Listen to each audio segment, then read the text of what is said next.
श्यामपुर पहाड़ों की तलहटी में बसा हुआ एक बहुत ही प्यारा गांव था। लोग दूर दूर से वहां घूमने आते थे। उसी गांव के पास एक घना जंगल था और उस जंगल में एक हवेली थी। वो हवेली बहुत ही पुरानी और सुंदर थी। रोज रात को उस हवेली में से किसी लड़की के हंसने की आवाज आती थी। इस वजह से गांव वाले उस हवेली से इतना घबराते थे कि रात में उस हवेली के पास से भी नहीं गुजरते थे। चंदू नाम का एक गांव वाला वहां से गुजर रहा होता है। चंदू जैसे ही हवेली के गेट के पास पहुंचता है, एक जोर से हवा का ठंडा झोंका आता है। चंदू खुश हो जाता है। अरे वाह, कितनी ठंडी हवा का झोंका है। भरी गर्मी में सर्दी का एहसास करवा दिया, मजा आ गया। लेकिन उसी समय चंदू को याद आता है ये गर्मी के दिन है और कहीं भी ठंडी हवा का मतलब नहीं बनता। लेकिन अभी थोड़ी देर पहले तो इतनी गर्मी थी, एकदम से ठंडी हवा कैसे बहने लगी? उसी समय परछाई दिखाई देती है। परछाई में से आवाज आती है जो चंदू को बुला रही होती है। परछाई की आवाज सुनकर चंदू घबरा जाता है और वहां से भागने लगता है। अरे भाग रे, इतनी रात को घने जंगल में कौन है जो मुझे मेरे नाम से पुकार रहा है? लगता है ये वही चुड़ैल लड़की है।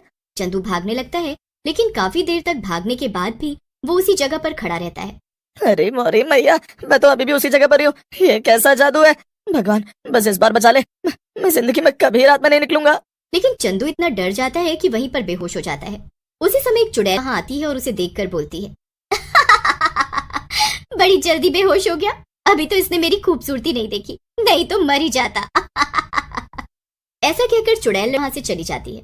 उधर चंदू को जब होश आता है, वो अपने आप को गांव के भीतर अपने दोस्तों छगन और मगन के पास पाता है। अरे भाइयों, मैं क्या बताऊं, कल रात को उसी भूतिया हवेली के पास बहुत ही सुंदर लड़की देखी। वो मुझे बुला रही थी। वो इतनी सुंदर थी कि परियां भी शर्मा जाए। क्या फेंक रहा है चंदू, परियों से भी सुंदर है? अरे मैंने तो सुना है वहाँ चुड़ैल रहती है। तू भी लगता है हमसे मजाक कर रहा है। देखो, अगर तुम दोनों को मुझ पर यकीन नहीं है तो मुझसे कल रात की बात मत करो। अरे यार चंदू, तुम भी छगन की बात का बुरा मान रहे हो। पता है ना वो कितना मजाक करता है। चलो नाराज मत हो, आगे बताओ ना फिर क्या हुआ। फिर जैसे ही उस लड़की ने मुझे बुलाया, मैं लपक के उसके पास गया। वो भी मुझसे मिलकर बहुत खुश थी। लेकिन तभी उस लड़की का खड़ूस बाप अपने कुछ लोगों के साथ आया और मुझे मारने लगा। अरे फिर क्या हुआ चंदू भाई? अरे मगन, होना क्या था, मैं वहां से भागा और भागते भागते एक जगह गिर गया और बेहोश हो गया। फिर मुझे कुछ याद नहीं है कि क्या हुआ।